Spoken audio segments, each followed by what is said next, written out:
Welcome to such की lab, जहां सच को परखा जाता है। दुनिया का सच्चा न्यूज यूट्यूब चैनल। तो फ्रेंड्स, इस प्रकार की और वीडियो देखने के लिए वीडियो के नीचे दिए गए लाल रंग के सब्सक्राइब बटन को दबाइए और साथ में आए नोटिफिकेशन बेल में ऑल नोटिफिकेशन वीडियो शुरू करने से पहले आपको एक जानकारी दे देना चाहता हूं। हमारी हर वीडियो की सूचना साथ के साथ मिलती रहे। हाय फ्रेंड्स, सच की लैब में मैं हर के सत्या स्वागत करता हूं आपका। और आज की वीडियो में हम आपको लेकर आए हैं गांव दयाल माजरी में। इसकी वीडियो को देखना चाहते हो तो उसका लिंक आपको नीचे डिस्क्रिप्शन में, ऊपर आई बटन में और वीडियो की एंड स्क्रीन में। जैसे ही वीडियो खत्म होगी तो आपको एंड स्क्रीन में आपको वो वीडियो दिखाई देंगी। इस पूरी वीडियो का रिजल्ट मैं जनता के हवाले करता हूं। जनता खुद समझदार है, वो खुद देख सकती है। पार्ट 1 और 2 दोनों को देखकर जनता स्वयं फैसला कर सकती है कि कौन व्यक्ति दोषी है, कौन दोषी नहीं है। तो फ्रेंड्स, इस वीडियो में दी गई जानकारी से अगर आप संतुष्ट हैं तो वीडियो को लाइक कीजिए और अपने दोस्तों के साथ फेसबुक, ट्विटर या फिर व्हाट्सएप पे इसको शेयर कर दीजिए। और अगर आपका इस वीडियो से रिलेटेड कोई सवाल है, कोई जानकारी है जो आप देना चाहते हैं, तो आप नीचे कमेंट बॉक्स में अपना प्रश्न, अपनी जानकारी यहाँ पर टाइप करके हमारे पास भेज सकते हैं। जो ये दयाल माजरी का मसला था, इसमें लड़ाई झगड़ा जो हुआ था, इनको खेत को लेकर विवाद था, उसमें हमारे पास 172 नंबर FIR दर्ज है, जिसमें 2 आरोपियों को गिरफ्तार किया जा चुका है। अभी इन्वेस्टिगेशन जारी है। दूसरी पार्टी की तरफ से भी आरोप लगाए जा रहे हैं कि उनकी सिस्टर के साथ छेड़खानी हुई है। उस संदर्भ में भी हमारे वेरिफिकेशन चल रही हैं। ये कई बार हमारे पास आ भी चुके हैं। वेरिफिकेशन पूरी कंप्लीट होगी तो जो इनका मामला बनेगा उसमें कार्रवाई निश्चित रूप से की जाएगी।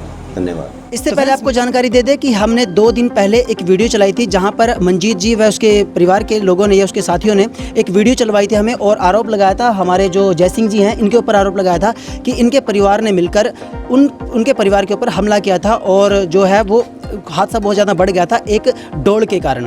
ठीक है, तो वही जानकारी लेने आए हैं इनसे। यहाँ जो हमारे जयसिंह जी हमारे साथ जुड़ चुके हैं और ज़्यादा से ज़्यादा जानकारी आप लोगों को दिलाने के लिए हमारे साथ खड़े हैं। और उससे पहले मैं आपको वो जगह दिखा देता हूँ जहाँ पर ये हादसा हुआ था। तो उसके लिए सबसे पहले हम शुरुआत करते हैं उसी जड़ से जहाँ से ये मुद्दा शुरू हुआ था, ये लड़ाई झगड़ा शुरू हुआ था। तो वहाँ पर आपको लेकर आए हैं। तो ये है वो जगह, और मैं चाहता हूँ कि इस जगह के जो जानकार हैं उनसे मैं थोड़ी सी जानकारी लेना चाहूँगा। सर आइए, आप सबसे पहले तो आप अपना परिचय दे दीजिए। आपका नाम क्या है? मैं राज सिंह दयाल माजरी का रहने वाला हूँ। सर मैं इस ठड्डी के बारे में जानना चाहता हूँ। जो ये पिलर लगा, कैमरामैन से निवेदन करूँगा नीचे दिखाइए एक बार। ये जो पिलर लगा हुआ है इसके बारे में जानकारी दीजिए। ये किस पॉइंट पर लगा हुआ है और कितने फुट पर लगा हुआ है? ठीक है, ऐसा है सर, जैसे ही पटवारी जी ने इसकी फरमाइश की, पटवारी जी ने फरमाइश करके ये पिलर लगवा दिए हैं। दूर से सर 5 किलो में पिलर लगे हुए हैं सर। पहला पिलर कहाँ पे लगा हुआ है? पहला पिलर ये दूसरे नंबर का पिलर है, पहला पीछे लगा हुआ है। कितनी दूरी पर है? यही आधा किला दूरी पे ही है। हाँ जी, आधा किले पे, पौने किले पे पिलर लगे हुए हैं। किसने लगाया था ये पटवारी के सामने लगाया था। अपना लंबरदार थे गाँव के, सरपंच था, मेंबर थे गाँव के, 10 आदमी थे, उनके सामने ये पिलर लगाए गए। उनके सामने लगाया था जी। ऐसी सूचना मिली थी कि जो ये पिलर लगाए गए थे, जो निशानदेही की गई थी, वो 2.5 फुट की जगह के बारे में कुछ जानकारी मिल रही थी हमें। उसके बारे में बताइए। उसमें ऐसा होता है सर, जैसे 5 किलो में ठड्डी लगी होती है। आप इस साइड से मापना शुरू करेंगे तो थोड़ा इधर बच जाएगा, उधर से मापना शुरू करेंगे तो थोड़ा दूसरी साइड में बढ़ जाएगा। ये पटवारी भी जानता है, कन्गो भी जानता है। उन्होंने दोनों तरफ निशानियाँ लगा के, जो सेंटर था बीच का निकाल के, उस बीच के सेंटर में इन्होंने ये ठड्डियाँ लगाई गई। थोड़ा सरल भाषा में अपनी ऑडियंस को समझाना चाहूँगा, क्योंकि आप लोग पुराने लोग हो तो आप लोग अपने तरीके से मापते हैं, लेकिन जो आजकल की जनरेशन है वो फुटों और इंचों में मानती है। ठीक है, तो मैं उन लोगों को समझाना चाहूँगा कि उन्होंने किया क्या था। मान के चलते हैं कि वहाँ से उन्होंने मापना शुरू किया। ठीक है, उनके पास एक लोहे की रोड वाला ठड्डी बोलते हैं उसको, वो लेकर आए तो उसके मापना शुरू किया। तो मान के चलते हैं उस डोल से लेकर उन्होंने, अगर जैसे यहाँ पर निशान आया उनका, जैसे इस यहाँ पर आ गया, ठीक है, तो एक निशान यहाँ पर आ गया, और जैसे वो दूसरी तरफ से मापने के लिए लेकर आए तो उनका जो निशान था वो वहाँ पर आ गया। दोनों के बीच की दूरी, यानी इस पॉइंट से लेकर इस पॉइंट के बीच की दूरी 2.5 फीट थी।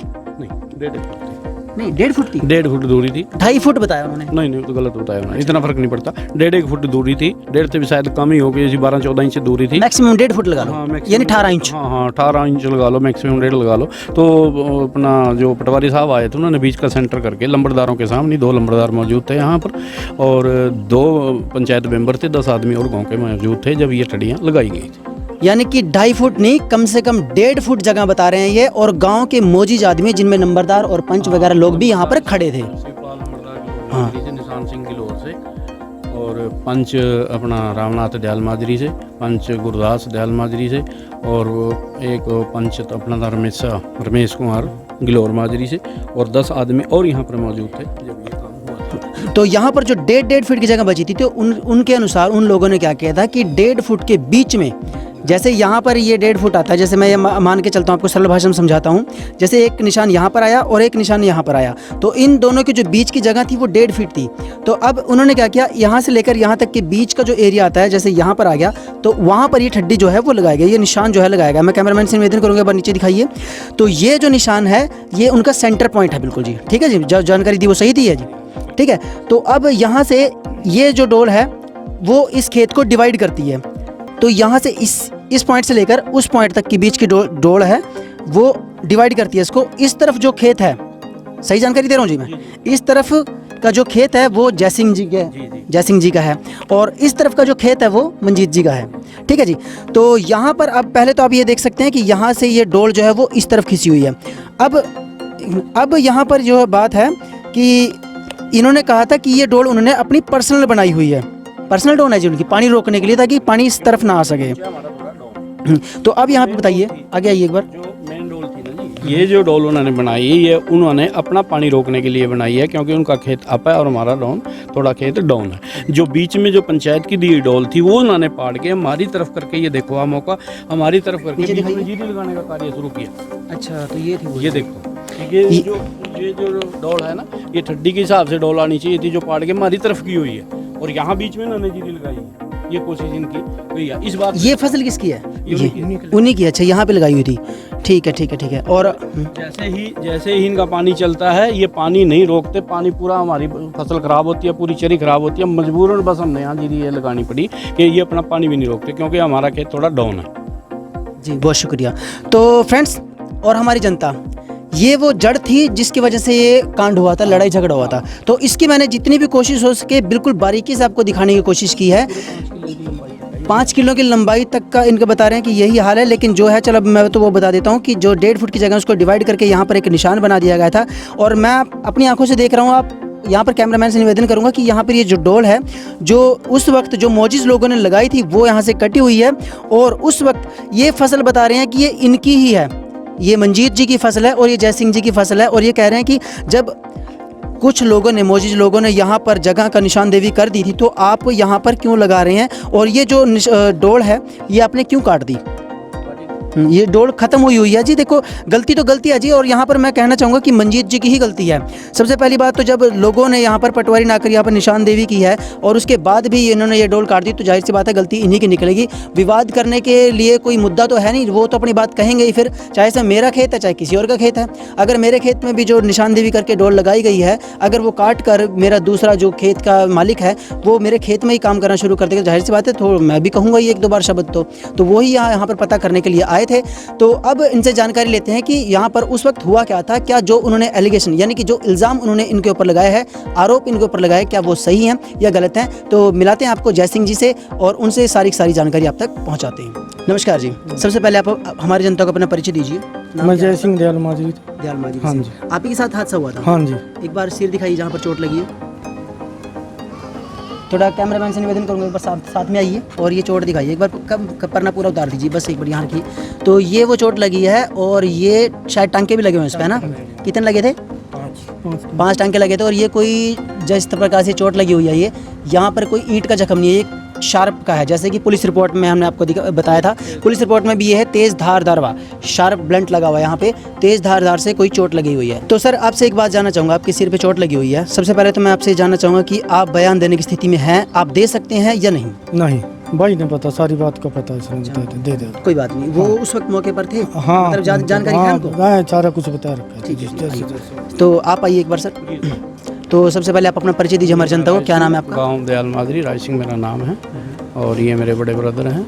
जो भी हादसा हुआ था यहाँ पे, और ये हुआ ऐसे था सर, जैसे एक मिनट, सबसे पहले आपसे जानना चाहूँगा कि जो जानकारी मुझे चाहिए, क्या वो उसकी पुख्ता जानकारी आपके पास है? मेरे हर सवाल का जवाब आपके पास होगा? और अगर होगा तो ठीक है, नहीं तो मैं जयसिंह जी से भी कुछ सवाल करके आपको उनसे जानकारी लेनी है तो ले सकते हैं, क्योंकि ऐसी सूचना मिली है कि जब ये हादसा हुआ था तो उसके बाद आप यहाँ पर पहुँच गए थे। तो सबसे पहले वही जानकारी लेना चाहूँगा कि आप कितनी देर और कितने बजे यहाँ पर पहुँचे थे? मैं तकरीबन यहाँ 9 बजे गेट में पहुँच गया था और मेरे से 10 एक मिनट बाद PCR 112 आ गई थी गाड़ी, मेरे से बाद ही आई थी। और यानी आप मौके पर थे लगभग? हाँ। तो मैं अपनी ऑडियंस को जानकारी देना चाहूँगा कि जैसे 8:30 बजे की बात उन्होंने विपक्ष ने ही लिखवाई है, मंजीत जी के परिवार वालों ने लिखवाई है कि 8:30 बजे की बात है और ये व्यक्ति जो है वो 9 बजे के करीब यहाँ पर पहुँच गए थे। तो सर शुरुआत से जानना चाहूँगा कि यहाँ पर हुआ क्या था, मुझे आप शुरुआत से बताइए। 7 बजे से लेकर 8:30 बजे तक जो हमारे जय सिंह जी हैं ये कहाँ पर थे, इसके बारे में आपके पास जानकारी है? ऐसा सर 7 बजे से 8 बजे तक तो चाय पानी पीते हैं। चाय पानी पी के जैसे ही ऊपर से नीचे आए और बिजली का टाइम होता है तकरीबन 8 बजे आने का, तो बिजली 8 बजे आनी थी। 8 बजे जैसे बिजली आई तो ये पानी बदलने के लिए खेत में गए। खेत में गए जो इन्होंने पानी बदला, पहले पाइप बदल के देखा ये हमारे खेत में क्या कर रहे हैं इधर दूसरी पार्टी। अच्छा, एक जानकारी और लेना चाहूँगा, ये जो आपने कहा कि पाइप बदलने के लिए गए थे, नाका खोलने के लिए गए थे, तो वो जो आपका पॉइंट है जहाँ से पानी निकलता है खेत में, वो कहाँ पर है? ये हमारे खेत में ही है जी, बीच में ही है सामने। और उससे 100 फुट की दूरी पे 60 फुट की दूर पर ये है ही है जहाँ ये झगड़ा हुआ है। और जैसे ही इन्होंने देखा कि हमारी तरफ क्या कर रहे हैं तो ये गए वहाँ, ये क्या कर रहे हो तुम। तो इस बात पे कहने पे उन्होंने इनके ऊपर आक्रमण कर दिया। वो 4 आदमी थे और चारों के पास हथियार थे, 2 के पास, 2 के जो लेडीज़ थी उनके पास डंडे थे। वो पहले ही इसलिए इसी उसमें थे कि हम जैसे भी कोई बोलेगा तो हमने आक्रमण कर देना है। तो जैसे ही इनका चोट फेट लगी, दूसरा भाई आया उसको भी इन्होंने चोट मारी। चोट मारने के बाद जब ये वहाँ गिर गई, ये भाज गए। और भाजते हुए ये लड़का जो है मंजीत, इसने धमकी दी कि मेरे पास बहुत जुगाड़ है, मैं गोली मार दूंगा। और भाजते हुए ये लड़का जो है मंजीत, इसने धमकी दी कि मेरे पास बहुत जुगाड़ है, मैं गोली मार दूंगा। ऐसे बयान दिया था मंजीत जी ने कि जैसे हम खेत में काम कर रहे थे तो सर्वप्रथम सबसे पहले जय सिंह जी खेत में आए। जय सिंह जी खेत में आकर जहां हम अपनी धान की फसल लगा रहे थे वहां पर आकर हमें गाली गलौच और लड़ाई झगड़ा करने लगे। इस बात में कितनी सच्चाई है, आप क्या कहना चाहेंगे इसके बारे में? ये सरासर गलत है, क्योंकि गाली गलौच का तो मौका ही नहीं हुआ। गाली गलौच तब होती है जब कोई आमने सामने कोई प्रत्यक्ष ना हो। ये प्रमाण है, आप भी देख चुके हैं कि इन्होंने वो जो पंचायती डोल थी वो ख़त्म करके, जो पंचायत के द्वारा दी डोल थी वो ख़त्म करके हमारे खेत में जीरी लगाने लग रहे। तो गाली गलौच का तो मतलब ही नहीं। इन्होंने जाकर सीधे ही बात की, क्या कर रहे हो तुम भाई। तो इस बात में उन्होंने हमला किया। ये दूर 5 किलो में इनका यही हाल है। जो वीडियो आपने शूट की है, ये यहाँ से 5 किलो दूर तक इन्होंने ऐसा ही किया हुआ है। अगला सवाल आपके लिए, इनका अगला आरोप है आपके ऊपर, जय सिंह जी के ऊपर, कि जैसे लड़ाई खत्म हुई तो उसके बाद ये घर पे गए, जैसे बहसबाजी खत्म हुई, अभी मैं वहीं डोल पर ही खड़ा हूँ, वहीं से लेकर बोल रहा हूँ आपको, वहाँ पर खड़े हुए थे। और उसके बाद जैसे बहसबाजी हुई तो उसके बाद ये अपने घर पे गए और 4 व्यक्तियों को, जिनमें आपके घर की जो औरतें हैं वो भी शामिल है, उनको लेकर आए और मंजीत जी के पिताजी और उनकी माताजी के ऊपर आप लोगों ने हमला कर दिया। और सर्वप्रथम जो है वो हाथ जय सिंह जी ने उठाया था उनके पिताजी। क्या इस बात में कितनी सच्चाई? नहीं, ये बिल्कुल गलत है। अगर जो 4 आदमी लेके जाते इतना तो टाइम ही नहीं लगा, क्योंकि उन्होंने इतना टाइम ही नहीं दिया। ये तो पहले जय सिंह गया, उसको चोट मार दी, और फिर ये दूसरा भाई रघुवीर गया, उसको चोट मार दी, इतना तो टाइम ही नहीं लगा। और चोट मार के ये भाज गए। और जब इनको उठा के लेके आए, PCR पे फ़ोन किया 112 नंबर पे, तब तक घर ही थे। इतने में मैं भी आ चुका था। ये तो सवाल थे वो जो विपक्ष ने आरोप लगाया था आपके ऊपर। अब मैं आपसे जानकारी लेना चाहूँगा कि यहाँ पर एग्जैक्ट जितनी जानकारी आपके पास है वो सारी एक बार सीरियल कड़ी से कड़ी जोड़कर आपको हमारी जनता को बिल्कुल सीरियल वाइज बतानी है। क्या हुआ था? हुआ यही था सर कि जैसे जैसे इन्होंने चोट मारने के बाद PCR की गाड़ी आ गई। मैं गाड़ी से पहले आ चुका था। शुरुआत से तो वही 8 एक मिनट मैं आपको बता दूं, आप 8 साढ़े 8 बजे आपकी लड़ाई हुई। हाँ। लड़ाई होने के बाद आपने क्या किया? लड़ाई होने के बाद मैं थोड़ा लेट आया ना घर पे, मैं घर पे नहीं था। अच्छा, लड़ाई होने के बाद ये इनको तो उठा के लेके गए। अच्छा। इनको खेत में से उठा के लेके आई हमारी लेडीज, और एक हमारा लड़का जो ऊपर खाना खा रहा था, उसको तो पता नहीं भी लड़ाई हुई या नहीं। तो उनको उठा के लेके गए। ये तो चलने भी नहीं थे, असमर्थ थे चलने में भी। और इनको लेके आए, जैसे लेके तो डॉक्टर के बुला के ट्रीटमेंट हुआ, 112 पे फ़ोन हुआ। तो इतने में वहाँ भी आ चुका था। डॉक्टर मेरे सामने गया, यहाँ से जो छोटे मोटे डॉक्टर होते हैं और इतने, हाँ, गांव के जो डॉक्टर होते हैं। तो PCR मेरे सामने आ गई थी। तो PCR ने बयान लेके, PCR में जो ऑफिसर थे उन्होंने कहा कि आप इनका ट्रीटमेंट कराओ। तो मैं इनको लेके कोई 9:30 बजे हॉस्पिटल में चला गया था। हॉस्पिटल में कितने बजे पहुंच गए थे आप लोग? 10 बजे, मेरे ख्याल 10 सवा 10 बजे हम रादौर हॉस्पिटल में पहुंच गए थे। अच्छा, हाँ जी। और सबसे पहले FIR किसमें दर्ज कराई थी? FIR तो हमने दर्ज कराई ना जी। जैसे वहीं करा दी थी आपने? नहीं, रुक्का भेज दिया ना जी, डॉक्टर ने रुक्का भेज दिया थाने में। जैसे ही मेडिकल हुआ, डॉक्टर ने देखा तो डॉक्टर ने रुक्का भेज दिया। उसके बाद मेडिकल की कॉपी आपके पास है? मेडिकल की कॉपी थाने में है। थाने में ही है? हाँ जी। वो पढ़ ले भाई, ये हाल ब्लंट लिख रखा है। ठीक है, बता इसमें क्या करूं मैं भाई? आपको फिर भी मैं बताने लग रहा हूँ।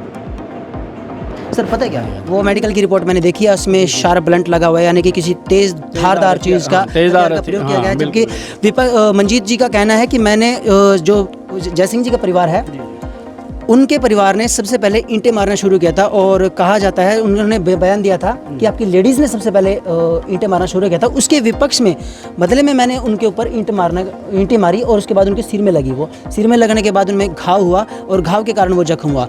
रादौर सिविल हॉस्पिटल से जो सरकारी डॉक्टर है हमारे, उन्होंने ये रिपोर्ट दी है, मेडिकल जारी किया है। ये हाल ब्लंट लिख रखा है, ठीक है, बता इसमें क्या करूं मैं भाई। उन्होंने शार्प ब्लंट दिखाया, यानी कि तेज़ धारदार, जैसे गंडासी तलवार या चाकू जो तेज़ धारदार के होते हैं उनका प्रयोग किया गया है। और एक जानकारी और, 29 तारीख को, जैसे 20 जुलाई को आपका FIR दर्ज हुई, ठीक है, वो हो गया, वो नॉर्मल जानकारी छोड़ देंगे, अब मेन जानकारी पर चलते हैं। 29 तारीख को मंजीत जी के परिवार ने, या मंजीत जी ने लगा लो, उन्होंने रादौर पुलिस स्टेशन के अंदर दोबारा फिर से एक FIR दर्ज कराई, जिसमें आरोप लगाया गया है आपके परिवार के ऊपर, जय सिंह जी के परिवार पर। खासतौर से मैं कहना चाहूँगा जय सिंह जी के पर ही आरोप लगाया गया है कि उन्होंने मंजीत जी की सिस्टर को गाली गलौज की व उनसे कुछ गलत दुर्व्यवहार किया। इसके बारे में आपके क्या विचार हैं, क्या कहेंगे आप? सर, इसमें यह है कि इन्होंने कहा है कि लड़की के साथ हाथापाई करने की कोशिश की गई, हाथापाई की गई है, ये लिखा है वैसे तो रिपोर्ट में इन्होंने, क्योंकि जैसे ही मेरे को पता लगा है। सर, हमारी जो एज है 60+ है सर, 60+ की एज में, और वो जो लड़की है वो हमारी पोती लगती है। जिस टाइम का इन्होंने वाक़ा दिखाया है कि जिस टाइम इन्हें की हाथापाई हुई है, तो उस टाइम हम अपने घर पे थे, हमने ये भी नहीं पता भी लड़की कहाँ थी और कहाँ नहीं थी। उसके बाद जैसे ही वो लड़की घर से निकलती है, हमारे CCTV में उसकी कोटेशन आती है कि वो लड़की अपने ट्यूबवेल तक जाती है, ट्यूबवेल से अपने खेत तक जाती है और वापस जैसे जाती है तुरंत 5 मिनट के अंदर वैसे की वैसे ही वो वापस आती है। अगर किसी के साथ कोई ऐसी दुर्घटना होती है, हाथापाई होती है, वो घबराई भी होती है, वो बोलती भी जाती है, वो किसी को बुलाती भी है, और जहाँ का ये मौका दिखा रहे हैं वो घर से सिर्फ जो घर से 100 फुट दूर है। अगर मेरे साथ कोई हादसा होगा, मैं गिर भी जाऊंगा, तब भी मेरी चीख निकलेगी, तब भी 100 फुट पे दूसरे आदमी को पता लग जाएगा कि हाँ, अगर कुछ ऐसा होता तो ये गांव बसता है, हम नहीं तो और घर भी देखते हैं भी क्या हुआ है क्या ना हुआ। इसकी जो तफ्तीश मैडम ने की थी, मेनका, हाँ मैडम मेनका यहाँ पर आई थी और गाँव के 10 आदमी जो मौजूद आदमी थे यहाँ इकट्ठे हुए हैं, उन्हें देखा और मेनका जी ने वो CC कोटेशन भी हमारी देखी है। ये सब बिल्कुल फ्रॉड है और मैं ये चाहूँगा कि हमारे जैसे सीनियर सिटीजन पे अगर ऐसे इल्ज़ाम लगेंगे तो ये सारी दराई ऐसी हो जाएगी, तो हम इस पर कोई ना कोई आपसे कहेंगे कि आप इस पर कोई ना कोई एक्शन लो, क्योंकि हमारा तो जीना मुश्किल हो जाएगा। हिसाब से हमारी एज का भी हिसाब रखो, और नाश्ते में वो लड़की पोती लगती है। कल ये कुछ और भी कहेंगे उठ के। इस लड़की की जो मदर है उसका तो वो तो है ही कैरेक्टरलेस। मैं आपको बताता हूँ थोड़ा सा कैरेक्टरलेस। आप इल्ज़ाम लगा रहे हैं कि आपके पास पूरा प्रूफ होना चाहिए, पूरी जानकारी देनी है। प्रूफ मैं बताने लग रहा है जी आपको। इन्हीं का ही एक भाई था संजीव, अब वो एक्सपायर हो चुका है। उसका और इसका अनेकों बार झगड़ा हुआ है। कभी ये कपड़े पाड़ के SP पर पेश होगी, 2-3 बार ये थाने में पेश होगी कि मेरे साथ ये किया, मेरे साथ ये किया। इसका पैसा ही यही है। इस औरत को कोई शर्म नहीं है और बहुत गाली गलौज करती है, इसीलिए इससे कोई भी आदमी वास्ता नहीं रखता। दूसरी बात यह है सर, जो गांव का पंच है वो उस लड़के को 2-3 बार थाने में से छुटवा के लेके आया। उसने थानेदार को ही बोला, रिया मैडम के सामने ही बोला कि मैं खुद लेके आऊँ। इस औरत की वजह से वो लड़का एक्सपायर हो चुका है, यानी कि 4-5 बार एलिगेशन इस औरत ने उस लड़के पे लगा चुकी है। एक जानकारी और, मंजीत जी ने आरोप लगाया आपके ऊपर कि जैसे यहाँ पर पुलिस आई थी, पुलिस की PCR आई थी, 112 आई थी, ठीक है, तो उसके सामने भी आपके परिवार ने या जयसिंह जी के परिवार ने उस लड़की को गाली गलौज देना शुरू कर दिया था, यानी पुलिस के सामने गालियाँ दे रहे थे आप लोग। इसके बारे में बताइए सर। मैं ये बात कहूँगा क्योंकि हम एक यंग ब्लड तो है नहीं कि जो मर्जी बोल देगा। मेरी 58 साल एज है और ये मेरे भाई जो हैं मेरे से बड़े हैं। जयसिंह की एज 65 साल है। तो पहली बात तो ये है कि पुलिस के सामने तो ऐसे कोई करने की हिम्मत ही नहीं करेगा। आप सब कुछ समझदार हो कि अगर पुलिस सामने है तो कौन गाली देगा। दूसरी बात, एक रिश्ता भी होता है, एक दायरा भी होता है। हमारी एज, मेरी एज 58 साल की है, भाई की, बड़े भाई की एज 65 साल की है, उस लड़की की एज 22-24 साल की है, तो हम कैसे गाली देंगे? ये तो आप भी जानते हैं। और फिर वो ये कह रहा है कि पुलिस के सामने कौन गाली देगा? ये तो बिल्कुल झूठ है, इसमें से कोई सत्य का प्रमाण नहीं है। पुलिस के सामने वैसे भी जैसे इनके ऊपर यहाँ पर लड़ाई झगड़ा हुआ था, अगर जैसे पुलिस आई तो ये अपने आप को गुनाहगार क्यों साबित करेंगे? क्यों पुलिस के सामने क्यों गाली गलौज करेंगे? ये मेरा मानना यही है, बिल्कुल गलत प्रयोग है, क्योंकि गलत प्रयोग ये साबित भी हो चुका है गाँव के द्वारा। क्योंकि हम झूठ बोल सकते हैं, गाँव के 10 आदमी झूठ नहीं बोलेंगे, जो मौजूद आदमी झूठ नहीं बोलेंगे। और दूसरी बात, ये जो रिकॉर्डिंग कैमरे की आई है, कैमरा कभी झूठ नहीं बोलता। कैमरे में कोई भी रिकॉर्डिंग आएगी वो बिल्कुल ज्यों की त्यों ही आएगी, जैसे वो सत्य प्रमाण देगा, जैसा मैं हूँगा तो वैसा ही देगा।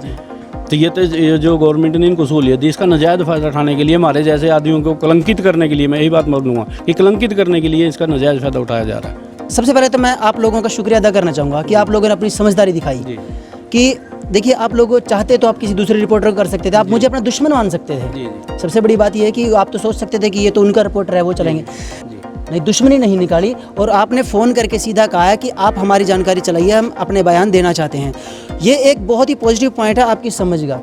और एक जानकारी और देना चाहूँगा, देखिए हमारा काम होता है न्यूज़ चलाना, सच्चाई का पता हम बाद में लगाते हैं क्या होता है क्या नहीं, लेकिन पहले तो हम बयान ही सुनते हैं, चाहे कोई भी हो, उसमें चाहे अदालत हो, चाहे पुलिस हो, चाहे मीडिया हो। जैसे झूठा आरोप लगाया है आप लोगों के ऊपर, मानहानि की है आप लोगों की, ठीक है, जैसे उन पर इल्ज़ाम लगाया है, झूठा मीडिया में जानकारी दे दी लोगों। देखिए मीडिया में जानकारी देने का मतलब होता है कि आप लोग कहीं मुंह दिखाने के लायक नहीं रहते। क्यों? रिश्तेदारी में आपकी वीडियो जाएगी, विपक्ष में आपकी वीडियो जाएगी, गांव में वीडियो जाएगी। जब तक आपकी विपक्ष से वीडियो नहीं चलेगी या आपके बयान नहीं होंगे, तब तक सच्चाई सामने नहीं आती। तो मैं चाहता हूँ कि ऐसे व्यक्ति जो कि किसी भी व्यक्ति के ऊपर बेबुनियाद झूठा इल्ज़ाम लगाकर किसी व्यक्ति के सम्मान को ठेस पहुंचाकर उन पर कीचड़ उछालते हैं, उनके ऊपर कार्रवाई होनी चाहिए। जैसे मैंने कहा कि मानहानि का दावा, इनके ऊपर आईपी सेक्शन 499 के तहत व 500 के तहत कानूनी कार्रवाई जरूर होनी चाहिए, जिनके ऊपर कम से कम 2 साल की सज़ा और जुर्माना या फिर दोनों हो सकते हैं आईपी सेक्शन 500 के तहत। इसके अलावा कोई और जानकारी जो आप देना चाहेंगे? आपके माध्यम से मैं आपका धन्यवाद करता हुआ मैं ये एक रिक्वेस्ट करना चाहूँगा कि सर ऐसा है, हमारा हिसाब देखते हुए, हमारी एज के तरफ देखते हुए आप इस पे ज़रूर एक्शन लें। मैं SHO साहब से भी कहना चाहूँगा, और अगर ये कहीं भी गई है, पता लगा है कि उसके बाद ये महिला मंडल में भी गई है और महिला थाने में भी इसने दरख्वास्त दी है कुछ, तो ये देखते हुए सर सच्चाई निकालते हुए इस पर सख्त से सख्त कार्रवाई की जाए, क्योंकि हमारी एज और हमारे रुतबे को देखते हुए हम ये दाग नहीं सहन कर सकेंगे जो इसने हमारे ऊपर लगाया। हाँ सर, मेरा ये मानना है कि आप जैसे भी यहाँ पर आए हैं, मैं आपसे रिक्वेस्ट करना चाहूँगा और कर भी रहा हूँ कि आप बिल्कुल सच्चाई का साथ दें, और अगर हम दोषी हैं तो हमें दोषी करार दें, अगर दूसरी पार्टी दोषी है तो दूसरी पार्टी को दोषी करार दें। आप दूध का दूध और पानी का पानी करके जाएं, मेरी ये रिक्वेस्ट है आपसे। जी मैं बिल्कुल ऐसा करूँगा जय सिंह जी।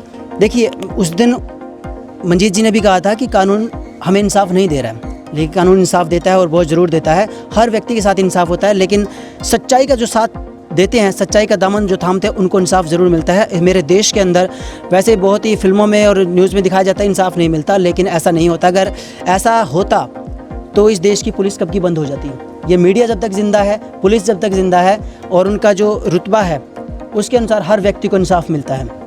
हमें पूरा विश्वास है कि पुलिस के द्वारा और मीडिया के द्वारा हमें इंसाफ मिलेगा, हमें पूरा विश्वास है। और ना हमको हमारे अंदर कोई उतावलापन है। आप पूरे तहकीकात करो बिल्कुल अच्छे तरीके से, और फिर जो आपको जायज़ लगे उस पर कार्रवाई करो। तो ऐसा ही हुआ है, क्योंकि ये दोनों भाई हमारे यहाँ थे और वो 4 थे। वो यंग थे, ये बुजुर्ग थे। वो मार के बाज भी गए, धमकी भी दे रहे, और कोशिश ये करे कि इन्होंने उनके ऊपर आक्रमण किया। आप भी समझदार हो, एक तरफ 2 हैं, एक तरफ 4 हैं, तो पलड़ा कौन सा भारी है। अगर ये 2 उनको चोट मारते तो वो भाग कैसे गए? वो भाग ही नहीं पाए थे। ये सरासर सारी बातें उनकी झूठ, सब सरासर झूठ। आप भी देख लो, आप भी देख सकते हैं। और जो उन्होंने वो डोल की बात की वो आप देख के आए हो, वो भी आप देख रहे कि जो पंचायत ने डोल लगाई थी वहाँ मौके पर डोल है ही नहीं। पूरे सच्चाई के आधार पर जानकारी दी। इसमें जनता ये बात नहीं बोल सकती कि मैंने पैसे खा लिए। हो सकता है आपने मुझे पैसे दे दिए, हो सकता है ना सभी, लेकिन मैंने रिपोर्ट नहीं दी। रिपोर्ट जो दी है वो असली रिपोर्ट दी है और उसके अनुसार मैंने जो सच्चाई वो आपके समक्ष रखी है। लेकिन यहाँ पर जो सच्चाई है वो हमने बिल्कुल ही पूरी तरीके से चलाई है। वो डोल भी दिखाई है, इनके बयान भी लिए हैं, पुलिस की रिपोर्ट भी क्या कहती है। अब मैं एक बात का दावा कर सकता हूँ, पूरा कॉन्फिडेंस नहीं, 100% नहीं बोल सकता, लेकिन 70% बोल सकता हूँ कि जो रिपोर्ट मैंने चलाई है, जिस दिन पुलिस की रिपोर्ट आएगी आप मुझे जरूर इत्तला करना। मैं पूरा दावे के साथ कह सकता हूँ कि पुलिस की रिपोर्ट भी इनके पक्ष में ही जाएगी। ये व्यक्ति, इसके अलावा कोई और जानकारी है? मैं कहना चाहता हूँ कि आपने जो वीडियो डाली थी, आपकी वीडियो देख के हमने इसीलिए आपको आमंत्रित किया, आप यहाँ बुलाए हैं क्योंकि सच्चाई देख सकें। अगर हम किसी और रिपोर्टर से रिपोर्ट करवाते, किसी और से वीडियोग्राफी कराते, तो हो सकता है कहीं ना कहीं चूक होती और आप भी मानते भी हो पता नहीं क्या करके गया। जैसे आपने दूसरी पार्टी की सुनी, ऐसे आपने हमारे को सुन लिया, तो परिणाम आप खुद भी निकाल सकते हैं। वैसे हमारी रिपोर्ट जो है वो कम से कम यमुनानगर, जिस एरिया में मैं रहता हूँ, मैं यमुनानगर डिस्ट्रिक्ट का हूँ, यमुनानगर के हर पुलिस स्टेशन के अंदर मेरी रिपोर्ट जाती है, मेरी वीडियो जाती है। तो मैं कानून से, प्रशासन से अपील करूंगा कि इन व्यक्तियों को इंसाफ मिले। अगर मेरी रिपोर्ट क्या कहती है इसको मैटर नहीं, मुझे अभी तक पुलिस की रिपोर्ट नहीं पता क्या है, लेकिन मैं अपनी रिपोर्ट के ऊपर कह रहा हूँ कि पुलिस को, अगर ये व्यक्ति निर्दोष है तो इनको निर्दोष जल्द से जल्द साबित करे। तो फ्रेंड्स, आज की वीडियो में बस इतना ही। मिलते हैं अगली वीडियो में कुछ नई जानकारी के साथ। तब तक के लिए जय हिंद और जय भारत।